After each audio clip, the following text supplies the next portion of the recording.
I first began work on this show back in 2012 after a visit to the Bill Douglas Museum up on the university campus in Exeter, which kind of gave me some inspiration.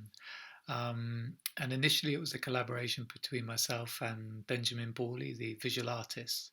And we started working on a show that would feature a one-person performance and his film in the background.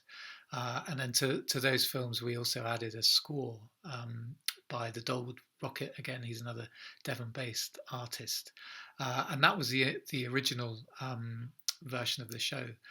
But last year in 2019, when I decided to put the show back together again, I also spoke to Jim Causley about coming on board to redevelop the show with me, to add another element of him and his music.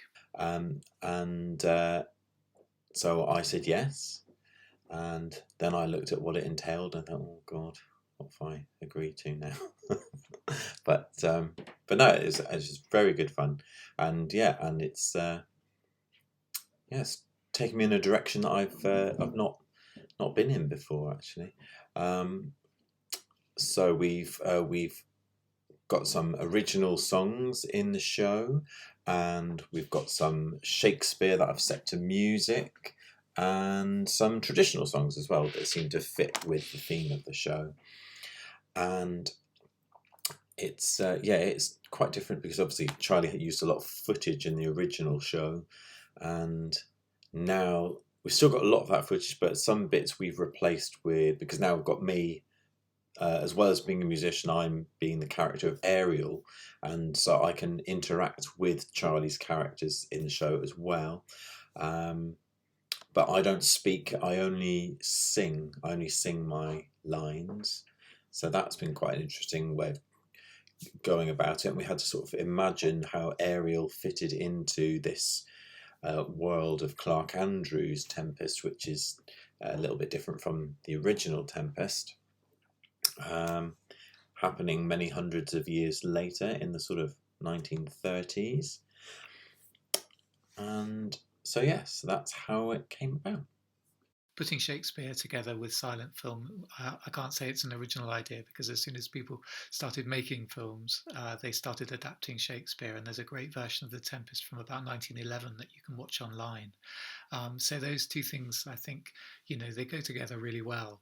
And to then add the music of Jim Causley is just another dimension with which to tell the story, because Jim plays the character of Ariel. So everything he does is as that character, and that feels a natural fit for those of you who know the show. Jim playing Ariel feels very natural in so many ways, because he's very mischievous and playful, and it works in a lovely way that I can speak to him as Prospero and he'll sing back to me as Ariel.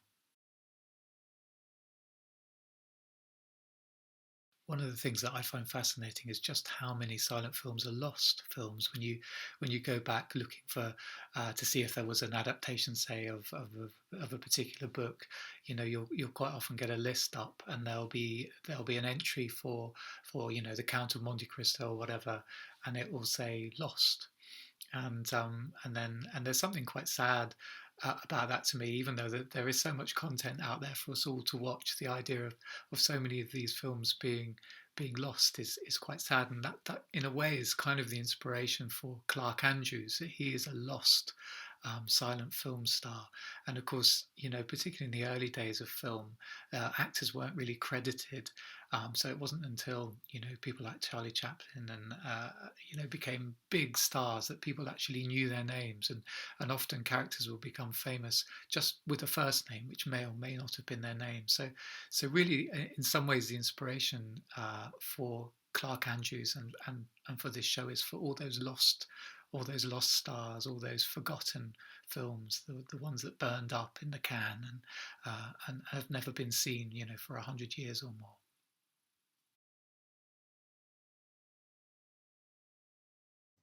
What are the major changes the play has gone through since its first production in 2013?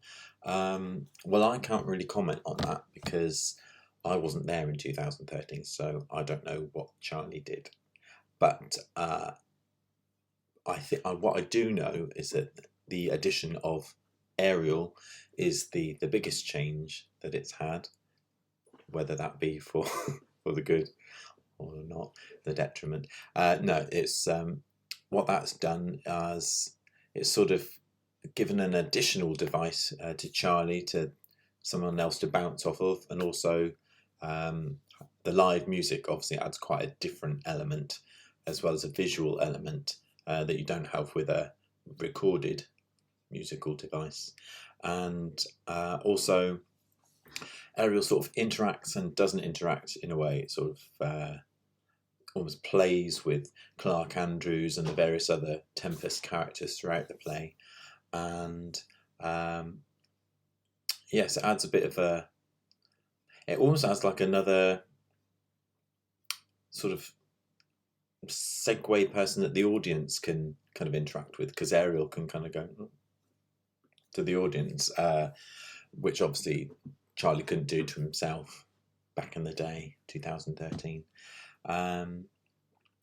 And yes, I think it just helps maybe weave the spell a bit, and I think it also helps add that link to the Tempest, sort of even more so, because obviously Clarke Andrews, his version of the Tempest is, as we say, taking place in a very different time, but we've got Ariel who kind of cements it as being part of the original Tempest, and Ariel is helping to recreate some of the events as happened in the Tempest back in the 1600s, now in the 1930s.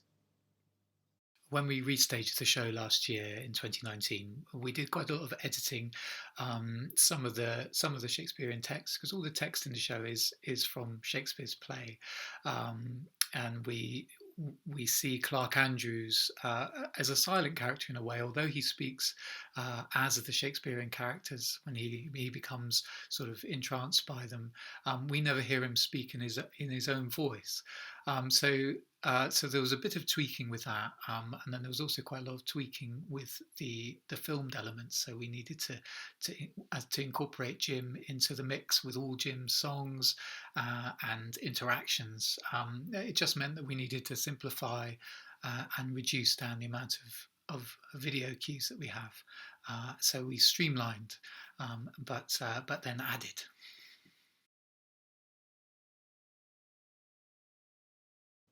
Do you need to be a Shakespeare aficionado to enjoy Clarke Andrews Tempest? No. It definitely helps to be a person who enjoys Shakespeare on some level to enjoy this show, because all of the dialogue is from the Shakespearean play, The Tempest. But you don't have to be a massive fan of Shakespeare. You don't have to know the play well.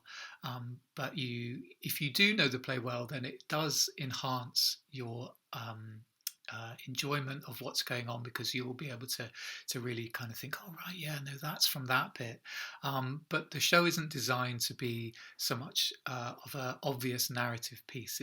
It's more a sort of emotional piece, that you're seeing a man on a desert island going a little bit mad, and so if you're able to free yourself from worrying too much about narrative and plot, then regardless of what you think of Shakespeare, you will enjoy this show massively. Well, in fact, we've got some really nice sort of feedback last summer when we performed it, and several people said that they didn't know the original play, but they still really enjoyed the show anyway, even though they had no clue as to what was going on. So that's not true.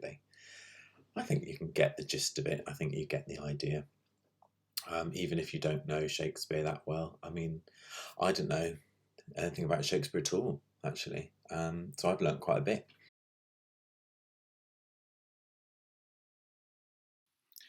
In the rehearsal room, I was lucky enough to be working with two of my favourite people in the world, Jim Causley and also our director, Pollyag Manning.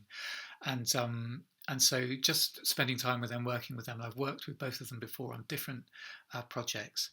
It's a huge amount of fun, and in a very creative and kind of productive way.